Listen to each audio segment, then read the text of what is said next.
여러분이 알든지 모르든지 간에 지금 한국교회에 불고 있는 새로운 바람들이 있습니다. 그것은 한국교회가 하나님 앞에서 회복되어야 된다는 그런 내용의 운동들입니다. 여러분, 그동안 우리가 영적인 안일함에 많이 빠져서 한국교회는 괜찮다고 생각해 왔는데 코로나19라는 직격탄을 맞으면서 우리의 신앙생활이, 우리의 믿음이 얼마나 연약하고 보잘것없는가를 우리가 낱낱이 보게 된 것입니다. 그래서 의식이 있고 뜻이 있는 많은 사람들이 이럴 때가 아니다, 우리가 여호와께로 돌아가야 한다, 한국교회가 회복되어야 된다, 그런 의미에서 한국교회 회복운동이 지금 구석구석에서 일어나고 있는 것입니다. 여러분이 잘 아시는 것처럼 위기라는 것은 때로는 우리에게 기회가 되는 것입니다. 지금 한국교회가 어떤 면에서 위기를 맞이했다고 많은 사람이 말하지만 그것은 우리에게 또 다른 기회라는 의미가 되는 것입니다. 왜냐하면 성경에 볼 때의 역사 속에서 이런 일들은 종종 일어났기 때문입니다. 우리가 영적인 안일함에 빠질 때 하나님은 6.25 전쟁을 통해서, 우리가 영적인 안일함에 빠졌을 때의 신사참배를 통해서, 우리가 영적인 안일함에 빠졌을 때의 크고 작은 경제적인 어려운 문제 때문에 석유 파동이 일어나고 IMF가 일어나고 이런 일들을 통하여 한국교회가 깨어나는 일들이 참 많이 있었습니다. 이번 기회도 하나님께서 저와 여러분의 영을 깨우시는 하나님의 뜻이 있는 줄로 믿습니다. 그래서 이제는 우리는 우상 숭배를 버리고 여호와께로 돌아가야 될 줄로 믿습니다. 그래서 우리는 거창한 표현은 아니지만 하나님의 말씀에 있는 그대로 여호와께 돌아가자, 그런 표제를 가지고 이번 6월 한 달 내내 이 회복의 메시지를 듣게 될 것입니다. 사랑하는 성도 여러분, 오늘 이 성경 본문은 호세아라는 선지자가 북왕국 이스라엘에 타락한 것을 바라보고 여러분들 그렇게 살면 안 됩니다, 그러나 우리 하나님은 좋으신 분입니다, 그러니 지금이라도 여호와께로 돌아가면 주께서 우리에게 놀라운 치유와 회복을 줄 거라는 회복의 메시지를 선포하는 내용입니다. 어쩌면 오늘 이 시대에 딱 맞는 하나님의 말씀인 것입니다. 오늘도 이 말씀을 귀담아 들으시고 저와 여러분의 심령 속에 무너진 영역이 있다면 이 말씀을 듣는 중에 여러분께 성령님 역사하셔서 여러분에게 놀라운 회복과 치유가 일어나는 복 있는 시간 되시기를 주의 이름으로 축복합니다. 우리는 오늘 진리의 말씀을 깨닫고 참된 회복으로 나아가야 되는데 첫 번째 하나님이 주시는 메시지는 이것입니다. 참된 회복은 방향성이 분명해야 된다는 것입니다. 저를 따라서 합시다. 참된 회복은 방향성이 분명해야 한다. 사랑하는 성도 여러분, 아무리 좋은 것이라 할지라도 방향이 잘못되면 망하는 길로 가는 것입니다. 여러분, 정의연이라고 아십니까? 정의연이라는 것은 정신대 할머니를 돕기 위해서 조직된 그런 단체입니다. 정의를 기억하는 연대라는 것을 줄여서 정의연이라고 합니다. 거기에 옛날에 대표였던 사람이 윤미향이라는 사람인데 이 사람이 좋은 일로 시작했지만 그러나 많은 후원금들이 들어오면서 그 후원금에 많이 취해가지고 해서는 안 될 여러 가지 일들을 행함으로 말미암아 사회적 문제가 지금 계속해서 일어나고 있는 것을 여러분 보시죠. 여러분, 이 사람이 처음 시작할 때에 원래 그런 목적으로 시작한 것은 아닙니다. 처음에는 정말로 그 할머니를 돕고 싶은 마음에서, 좋은 마음에서, 의로운 마음에서 그것이 시작되었을 것입니다. 그러나 타락한 본성을 가진 우리 인간들이 여러 면에서 여러 종류의 돈들이 쏟아지면서부터 내 마음이 점점 타락한 길로 가는 것을 그가 막을 수가 없었다는 그런 뜻이 되는 것입니다. 중요한 것은 한 개인을 비난하는 것이 아니라 우리가 아무리 좋은 목적을 가지고 어떤 일을 하더라도 방향이 잘못되면 내가 망할 수 있다는 이야기를 우리에게 들려주고 있는 것입니다. 사랑하는 성도 여러분, 일이 잘못되었을 때 우리는 방향을 바르게 설정해야 하는 것입니다. 오늘 성경은 하나님께서 우리에게 일이 잘못되었을 때, 우리에게 문제가 있었을 때, 우리가 심각한 오류에 빠졌을 때 우리에게 정확한 방향을 제시하는 말씀입니다.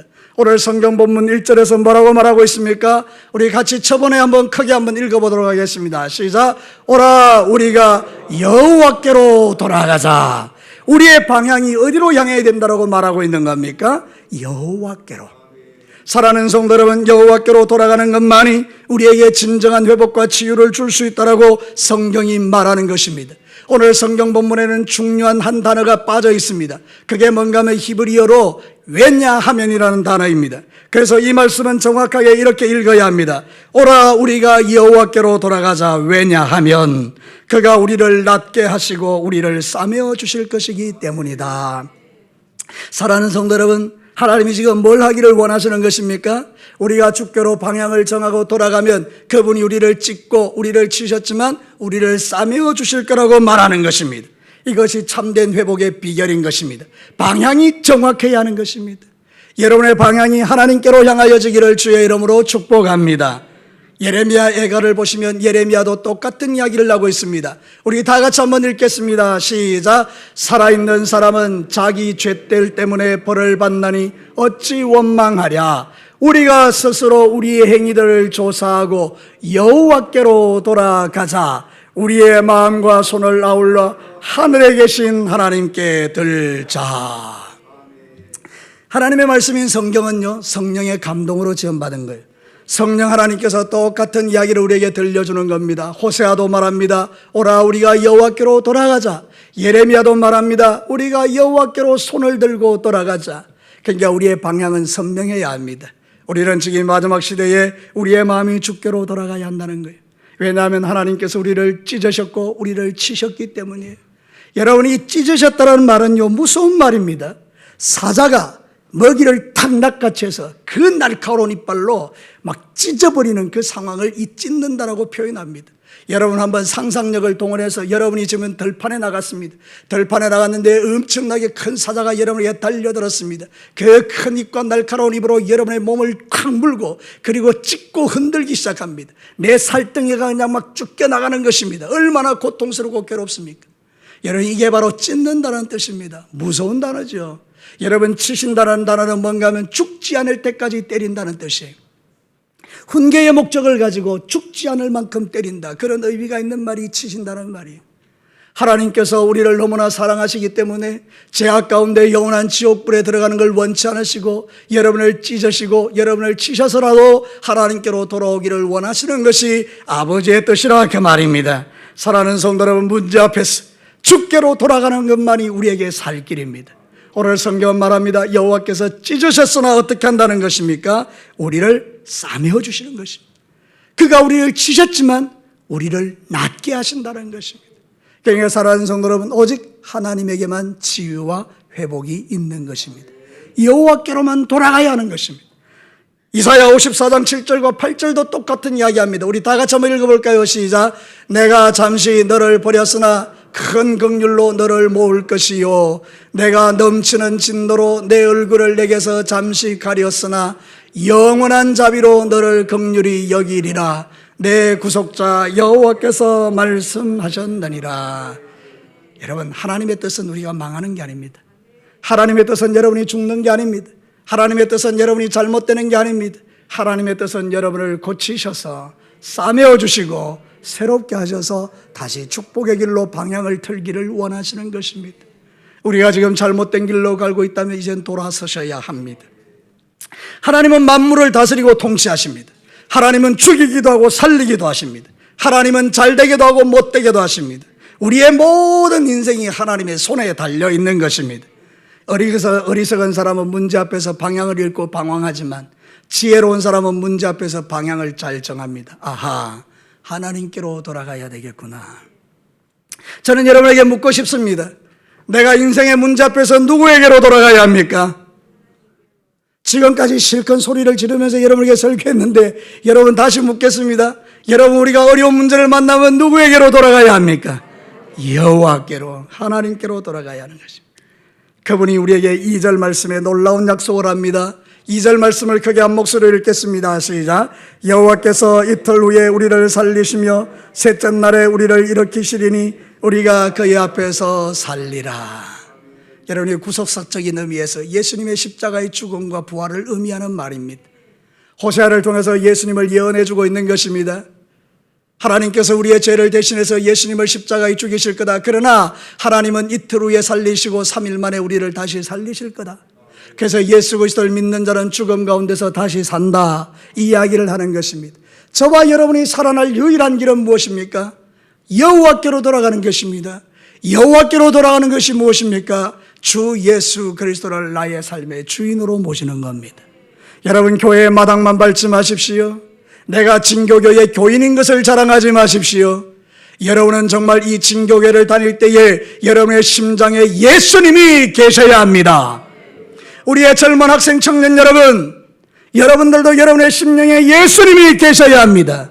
여러분의 어머니 아버지가 예수 믿는다고 여러분이 자동으로 천국 가는 거 아닙니다. 여러분, 예수님을 믿는 것은 1대1입니다. 나와 예수님의 관계인 것입니다. 내가 예수 안 믿으면 나는 지옥 갑니다. 우리 아버지가 장로님이라도 나는 지옥 갑니다. 우리 아버지가 목사라도 나는 지옥 갑니다. 우리 아버지가 권사라도 나는 지옥 갑니다. 우리 아버지가 권사가 될 수는 없네요. 우리 어머니가 권사라도 지옥 갑니다. 내가 1대1로 예수 만나야 천국 가는 것입니다. 우리에겐 살 길이 오직 예수님밖에 없습니다. 우리의 방향은 오직 그분에게로만 향해야 되는 것입니다. 그래서 여러분이 잘 아는 말씀 요한복음 14장 6절에 내가 곧 길이요 진리요 생명이니 나로 말미암지 않고는 아버지께로 올 자가 없느니라. 할렐루야. 사랑하는 성도 여러분, 주 예수 그리스도가 여러분의 주인 되셔야 합니다. 우리 여기 있는 많은 어르신 여러분들, 예수님을 믿으셔야 합니다. 교회를 다니는 게 아닙니다. 예수님을 믿으셔야 합니다. 여러분의 마지막 찬송은 그렇게 되어야 합니다. 주님, 나 예수님 믿고 구원받게 해주셔서 감사합니다. 내 영혼을 여호와께 부탁합니다. 예수님, 나의 손 잡아 주십시오. 우리는 오직 방향이 예수님에게로만 정하지고 하나님께로만 돌아가야 거기에 회복과 치유가 있는 것입니다. 이 고난의 끝에 회복의 유일한 길은, 참된 회복은 주 예수 그리스도를 믿는 것과 여호와께로 돌아가는 것입니다. 두 번째로, 참된 회복은 적극적 믿음의 행위가 필요합니다. 저를 따라서 합시다. 참된 회복은 적극적인 믿음의 행위가 필요하다. 사랑하는 성도 여러분, 우리가 여호와께로 돌아가면 치유와 회복이 일어난다고 했죠. 그런데 오늘 성경 본문에는 대단히 적극적인 단어를 사용합니다. 그게 뭔가 하면 바로 오라라는 단어입니다. 오라. 이 오라라는 말은 뭔가 하면요, 그냥 이리로 오너라 이런 뜻이 아닙니다. 여러분, 이 말씀은 5장 15절과 관계 있습니다. 여러분의 본문의 바로 앞절을 한번 보겠습니다. 그들이 그 죄를 위치고 내 얼굴을 구하기까지 내가 내 곳으로 돌아가리라. 그들이 고난받을 때에 나를 간절히 구하리라. 그리고 나서 뭐라고 말합니까? 오라. 이 이야기는 뭔가 하면, 우리가 범죄하고 하나님을 떠나서 내 마음대로 죄짓고 삶을 살다가 하나님의 엄청난 징계를 받았을 때에, 그때 내가 그 모든 죄를 간절하게 회개하고 하나님, 내가 주께로 돌아가겠습니다 하는 그 열정을 의미하는 것입니다. 그냥 가는 게 아닙니다. 오라라는 말은 단순히 그냥 방향만 틀어서 그리로 가는 게 아니고, 내 죄를 다 끊어내고 버리고 하나님께로 적극적으로 나가겠다는 의미가 오라라는 단어 속에 들어있는 겁니다. 여러분, 예수 그리스도를 믿고 난 이후에도 이전의 삶을 버리지 못해서 희미하게 삶을 살아가는 것은 오라라는 말을 잘 이해 못했기 때문입니다. 한국 교회의 모든 문제가 여기 있는 것입니다. 여러분, 우리는 예수 믿으면 구원받는다 그 이야기만 듣고 그냥 우리가 그대로 이렇게 예수만 믿으면 되는구나 하고 지나간 삶을 돌아서서 회개하는 삶을 강조하지 못했던 겁니다. 그런데 여러분, 이 오라라는 단어 속에는 적극적 믿음의 행위가 들어있는데요, 특별히 어떤 적극적인 행위가 들어있는 건 죄를 버리는 행위요. 5장 15절에서 말하고 있는 것처럼 우리는 죄를 버리고 간절히 주님을 기대합니다. 여기에 그 뜻이 있다 그 말입니다. 여러분, 또 한 가지의 적극적인 단어가 있습니다. 3절입니다. 그러므로 우리가 여호와를 어떻게 하자? 알자. 이 단어가 대단히 적극적인 단어입니다. 오라, 알자. 제가 여러분 오라 이러면 여러분 알자 하셔야 됩니다. 오라, 알자. 어떻게 알았어요? 가르쳐 주시지 않았는데. 여러분, 오라라는 것은 죄를 버리고 적극적으로 주님 앞에 나아가는 행위죠. 그 다음에 여러분, 하나님을 알기를 위해서 힘쓰셔야 된다는 이런 뜻이에요. 알자. 이 말은 뭔가 하면 하나님에 대해서 적극적으로 힘을 다해서 그분이 어떠함을 알아야 된다 이 말입니다. 지식의 습득을 말하는 것이 아니라 나의 삶을 통해서 체험하는 행위를 말하는 것입니다. 알자라는 말은 야다라는 말이는 거 아시죠? 야다. 히브리어로 야다라는 것은 성적인 관계를 의미하는 것입니다. 여러분, 남녀가 결혼한 다음에 연애할 때는 잘 몰랐지만 하룻밤을 지내고 나면, 첫낮밤을 보내고 나면 내 여자의 내 남자의 속속들이를 아는 것처럼 그렇게 명확하게 체험적으로 아는 것을 야다라고 말합니다. 그러니까 오늘 이 성경에서 여호와를 알자라고 말하는 것은 여러분이 성경 공부를 통해서 지식적으로 주님이 어떤 분인가 아는 게 아니라 말씀 들은 게 실제로 여러분의 삶에 체험되는 것을 의미합니다. 자, 여러분 오늘 이 성경 말씀 여러분 들으셨죠? 우리가 여호와께로 돌아가자, 죄를 버리고 돌아가자. 그래서 여러분이 죄를 버렸더니 하나님의 놀라운 은혜가 여러분에게 부어진 걸 체험할 때 우리 어떤 생각이 드는가 하면, 아, 하나님이 죄를 버리니 좋아하시는구나, 하나님은 죄를 싫어하시는구나, 그런 생각을 확실하게 갖게 되는 거예요. 여러분, 그래서 우리는 적극적으로 주님을 알아야 돼요. 베드로후서 3장 18절 한번 읽어볼까요? 시작. 오직 우리 주 구주 예수 그리스도의 은혜와 그를 아는 지식에서 자라가라. 영광이 이제와 영원한 날까지 그에게 있을지어다. 누구에게 자라가라는 거예요? 예수님에게. 그분을 아는 지식으로 자라가라는 거예요. 그 여러분 신앙생활 대충 엄벙덤벙 하지 마시고요, 힘써 하셔야 돼요. 오늘 성경 본문에 보면 여호와를 알되 어떻게 알자? 힘써 여호와를 알자라고 말해요. 힘써. 여기 여러분 힘써라는 단어는 대단히 재미있는 단어입니다. 여러분 유대 광야에서 메추라기 있잖아요. 메추라기를 잡을 때 사냥꾼이 그냥 막 검을 툭 던져가지고 잡는 그런 게 아닙니다. 뭔가 메추라기를 잡을 때는요 정성을 다해서 잡는 거예요.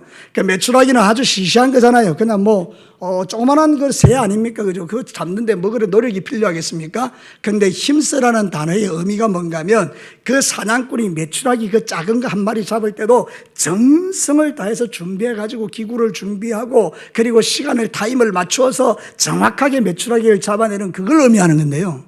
여러분 놀랍게도 이게요 사무엘상 26장에 나와요. 사무엘상 26장에 보면 다윗이 엔게디 광야로 도망쳐서 사울에게 쫓김을 받을 때요 사울이 3,000명의 정예 용사를 동원해서 샅샅이 살핍니다. 구석구석을 살핍니다. 그때 다윗이 피하고 난 다음에 사울에게 소리를 지릅니다. 왕이여, 벼룩 같은 나를 잡으려고 당신은 메추라기를 쫓듯이 나를 쫓아왔다, 이렇게 말해요.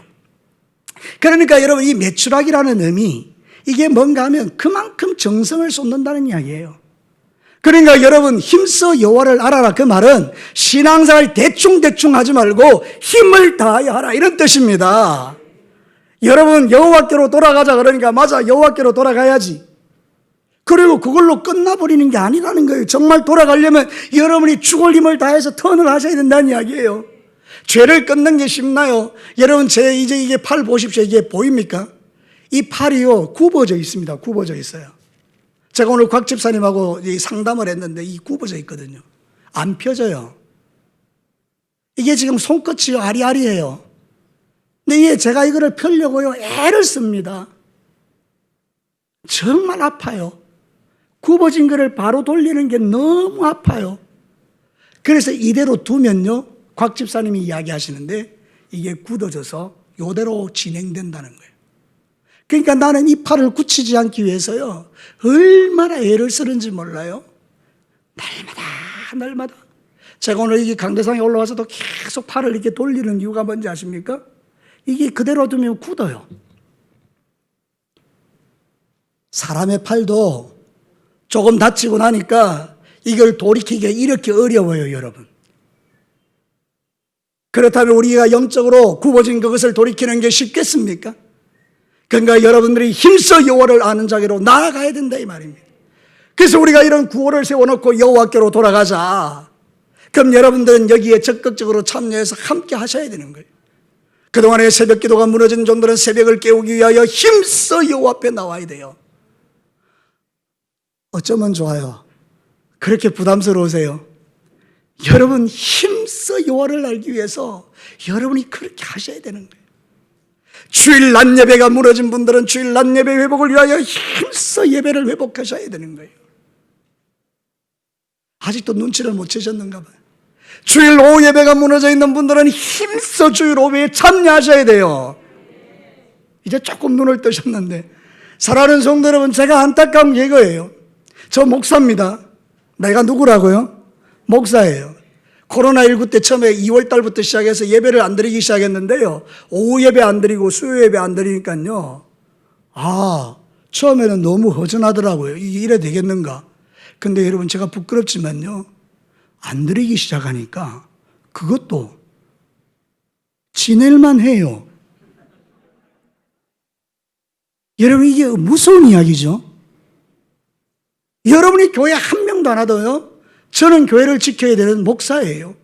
근데 제 심령이 그렇다 그러면 여러분들은 어떠했겠느냐 이 말이에요. 그러니 여러분, 원수 마귀는요, 우리의 모든 영역을 무너뜨리기 위해서 자신이 할 수 있는 모든 지혜와 방법으로 우리를 무너뜨려 놨는데, 우리 하나님 우리에게 말합니다. 여호와께로 돌아오라. 힘써 여호와를 알자. 그래서 여러분, 무너진 것을 바로 세우는 것은 두 배로 힘들어요. 여러분, 이거 노력하지 않으면요, 이 굳어진 상태로 지내야 돼요. 세수도 못하겠어요. 여러분, 이 불편함을 여러분 끝까지 죽을 때까지 가져가시고 싶으세요? 저는 안 그래요. 나는 고치고 싶어요. 나는 이 팔이 자유롭게 돌아와서 마음껏 세수하고 마음껏 머리 감고 마음껏 샤워하고 그러고 싶어요. 영적으로도 마찬가지예요. 나는 내 무너진 믿음을 방치하고 싶지 않아요. 그래서 우리는 여호와께로 돌아가야 하는 것입니다. 사랑하는 성도 여러분, 요한계시록 3장 18절과 19절, 라오디게아 교회를 향해서, 영적으로 눈먼 교회를 향해서 주님 말씀하신 거예요. 우리 다 같이 한번 읽어보겠습니다. 시작. 내가 너를 권하노니 내게서 불로 연단한 금을 사서 부요하게 하고, 흰옷을 사서 입어 벌거벗은 수치를 보이지 않게 하고, 안악을 사서 눈에 발라 보게 하라. 물론 내가 사랑하는 자를 책망하여 징계하노니 그러므로 네가 열심을 내라. 회개하라. 라오디게아 교회는 마지막 때 교회의 모습을 상징하는 건데요, 눈이 멀었는데도 나는 괜찮다라고 말하는 거예요. 벌거벗었는데도요, 수치가 드러났는데도요, 나는 괜찮다라고 말하는 거예요. 그러니까 우리 하나님께서 말씀하시는 거예요. 괜찮은 게 아니야. 안악을 사서 눈에 발라. 금보다 귀한 믿음, 연단을 통해서 믿음을 좀 바로 세워. 그리고 네 옷을 좀 입어. 이렇게 우리에게 말하면서 열심을 내라, 회개하라고 말하는 거예요. 저를 따라서 말합니다. 열심을 내라, 회개하라. 누구의 말씀이라고요? 하나님의 말씀. 신앙의 삶에도 여러분, 무너지면 회복되기가 쉽지 않습니다. 이번에 한국교회에서, 대형교회에서 제가 이제 바이블 키에는 이야기했습니다만은, 여러분, 대형교회, 누구나 다 알만한 그 대형교회가 부활절날 예배를 드렸어요. 그동안 예배를 안 드리다가 그래도 부활절이니까 예배 드리자. 그래서 부교역자들이 많은 성도들이 올 줄 알고 최선을 다해서 예배를 준비해서 부족함이 없도록 완벽하게 도구를 갖춰놓고 사람들을 기다렸어요. 여러분, 부활절인데도 불구하고요, 성도들이 절반도 안 왔어요. 그래서 너무 충격받아서 일일이 다 전화를 해서 왜 안 왔느냐고 물어보니 거의 대부분이요, 집에서 예배를 드렸느냐? 아니라는 거예요. 놀러 갔다는 거예요, 놀러. 여러분, 우리가 하나님 앞에서 지금 우리의 모습들을 한번 돌아봐야 돼요. 지금은 회개해야 될 때입니다. 지금은 6월 한 달 동안은 여호와께로 돌아가야 될 때입니다. 그래서 우리 중직자들이 먼저 주님 앞에 돌아오셔야 됩니다. 그래서 오늘 첫째 주에는 성전 회복의 날, 그래서 스룹바벨을 중심으로 영적 리더들이 성전을 건축하며 마음을 들였던 것처럼 중직자들이 먼저 하나님 앞에 예배를 회복하는 겁니다. 그 다음에 두 번째는요, 성벽 회복의 날날, 그래서 우리 모든 재직들이 주님 앞에 나와서 회복하는 거예요. 셋째 날에는, 셋째 주에는 모든 목장의 식구들이 나와서 예배를 회복하는 거예요. 그래 마지막 주에는 우리가 축제 같은 예배를 드리면서 하나님 앞에 우리의 회복을 기뻐하고 즐거워하는 그런 날로 6월 한 달을 드리는 거예요. 근데 이때 중요한 게 뭔가 하면 기도가 베이스 돼야 되니까 여러분들 한 명도 빠짐없이 한 달에 한 번만 교회 와서 기도하시라고. 이 앞에 딱 보면 기도 제목하고 다 붙여놨죠. 오셔가지고 여기 앉아서 기도문을 읽기만 해도 1시간 지나가요. 그 여러분들 저기 가면 이제 이름을 적으라고 했지요. 근데 우리는 다 체면 문화가 있어요. 그래서 우리가 염려하는 게 뭔가 하면요, 아이고 그 뭐 이름 말라 적어, 차라리 안 할래, 이런 게 아니고 안 적으셔도 돼요. 이름 적고 싶으면 적으시고 안 적으셔도 상관없어요. 그런데 분명한 것은 여러분이 이 여호와께로 돌아가자는 이 하나님의 음성이 여러분에게 실제가 된다면 중직자들로부터 시작해서 모범을 보이셔서 그저 일주일에 한 번, 아니 한 달에 한 번 정한 날 교회 오셔서 기도하세요. 그날 정했는데 형편이 안 돼서 잘 안 됐다 그러면 그 다음 날에도 오세요. 그리고 기도 1시간 하고 돌아가세요. 하나님, 나를 불쌍히 여기시고 우리를 불쌍히 여겨달라고. 젊은 청년들, 학생들도 마찬가지예요. 모든 교인들이 다 교회 오셔서 기도하고 그 마음에 들면 가서 이렇게 하나 적어놓고 가시고, 뭐 적기 귀찮으시면 안 적고 그냥 가셔도 되고, 어쨌든지 이번에는 전 교인이 교회에 오셔서 한 달에 한 번 주님 앞에 마음을 들여서 여러분의 영에 무너진 모든 영역들이 회복되기를 주님의 이름으로 축복합니다. 마지막 세 번째입니다. 참된 회복에는 지속적 은혜와 축복이 따릅니다. 이게 귀하죠. 저를 따라서 합시다. 참된 회복에는 지속적인 은혜와 축복이 따른다. 여러분 3절 중반부부터 한번 읽어봅시다. 자, 상변 중반부. 그의 나타나심은, 함께 읽겠습니다. 시작. 그의 나타나심은 새벽빛같이 어김없나니 비와 같이 땅을 적시는 늦은 비와 같이 우리에게 임하시리라 하니라. 아멘. 이제 고개 들고 저를 한번 보십시오. 이스라엘 백성들에겐 비는 생명입니다. 우리나라에도 비가 많이 오고 이렇게 하지만 비가 안 오면 큰일이잖아요, 그죠?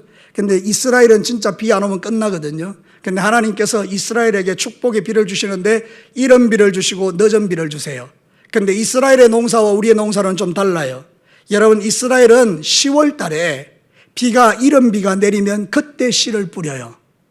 그리고 나서 쭉 지나가고 나서 마지막 추수할 때 그 다음에 4월 달에 추수를 하는데 그때 늦은 비가 오는 거예요. 그러면 이른 비와 늦은 비가 오지 않는다. 그럼 죽는 거예요. 근데 이른 비와 늦은 비를 주는 것은 생명이에요. 그러니까 여러분, 지금 이 이른 비와 늦은 비를 주겠다는 말을 이스라엘 백성들은 정확하게 이해를 해요. 아, 하나님이 우리를 살리겠다는 거구나. 여러분, 우리의 인생 가운데도요, 마음의 밭이 딱딱한 사람들이 있어요. 아무리 말씀을 전하고 아무리 가르쳐도 마음이 굳어가지고 딱딱한 사람들이 있어요. 그런 사람들의 심령 속에 하나님의 은혜의 비가 부어져야 되는 거예요. 그러면 이 사람에게 은혜의 비가 부어지는 비결이 뭐냐? 여호와께로 돌아가서 적극적인 신앙생활을 하면서 하나님께 기도하고 말씀 가운데로 나아갈 때 하나님이 거기에 성령을 부으시는 거예요. 그래서 이 늦은 비를요, 성령의 단비라고 말해요. 사랑하는 성도 여러분, 얼마 전에 성령 강림주일이 지나갔거든요. 그 5월 마지막 주예요. 그러니까 오순절 성령 강림이 언제 왔느냐? 늦은 비로 온 거예요. 그래서 우리 오늘 이 성경 본문은 뭘 말하는가 하면 우리가 여호와께로 돌아가 그분을 기대하고 간절히 바라면 주께서 우리를 살리는 늦은 비, 성령을 부어주셔서 여러분의 영혼을 살리게 한다는 뜻이에요. 사랑하는 성도 여러분, 돈이 많아서 중요한 게 아닙니다. 통장에 돈이 억만으로 가득 차 있어도요, 그 영이 비틀어져 버리면요, 불행한 거예요. 통장에 잔고가 없어도요, 그 영혼에 하나님이 주신 기쁨이 충만하면 모든 걸 이겨낸다니까요. 성령 하나님이 비결입니다. 에스겔 34장 26절 27절 큰 목소리로 한번 읽겠습니다. 시작. 내가 그들에게 복을 내리고 내 산 사방에 복을 내리매 때를 따라 소낙비를 내리되 복된 소낙비를 내리리라. 그리한적 밭에 나무가 열매를 맺으며 땅이 그 소산을 내리니 그들이 그 땅에서 평안할지라. 아멘.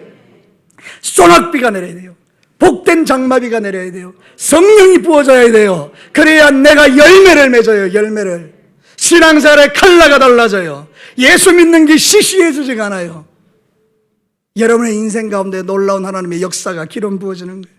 그러니까 여러분, 이 늦은 비가 여러분에게 나타나게 되기를 축복합니다. 잠언 9장 11절과 11절을 한번 봅시다. 같이 읽겠습니다. 시작. 여호와를 경외하는 것이 지혜의 근본이요 거룩하신 자를 아는 것이 명철이니라. 나 지혜로 말미암아 네 날이 많아질 것이요 네 생명의 해가 네게 더하리라. 사랑하는 성도 여러분, 하나님이 여호와를 경외하는 게 지혜래요. 그 지혜를 가진 자의 생명을 길게 해주신다라고 말하잖아요. 이제 말씀을 마치도록 하겠습니다. 사랑하는 성도 여러분, 우리가 신앙의 삶을 살아갈 때 회복이 필요하잖아요. 우리는 누구에게로 돌아가야 합니까? 여호와께로 돌아가야 돼요. 그런데 그 여호와께로 돌아가는 과정이 만만치가 않은 거예요. 하나님은 기다리고 계시지만 내가 대충 가는 게 아니고 적극적인 믿음의 행위로 주님 앞에 나아가야 되는 거예요. 그렇게 안 하면 굳어져요. 굳어져. 마음이 굳어져요. 그래서 여러분, 하나님께 적극적인 신앙의 회복을 위해서 뛰어들으셔야 돼요. 그런 다음에 하나님이 주시는 늦은 비, 성령의 충만한 은혜를 공급받으면 여러분의 신앙이 막 살아나는 거예요. 여러분이 살아나면 가정이 살아날 줄로 믿습니다. 가정이 살아나면 목장이 살아나고요. 목장이 살아나면 교회가 살아나고요. 교회가 살아나면 한국이 살아나고요. 대한민국이 살면 열방이 살아나는 거예요. 지금 선교사님들은 거의 죽어가고 있어요. 그러니 저와 여러분이 회복되는 게 진짜 필요해요. 우리가 회복되어 교회가 복을 받아야 여러분 선교사님들을 도울 수가 있지 않겠습니까? 내가 살아야 열방이 사는 거예요. 마지막으로 저를 따라서 크게 한번 합시다. 내가 영적으로 회복돼야 열방이 살아난다. 할렐루야. 우리 다 같이 기도하십니다.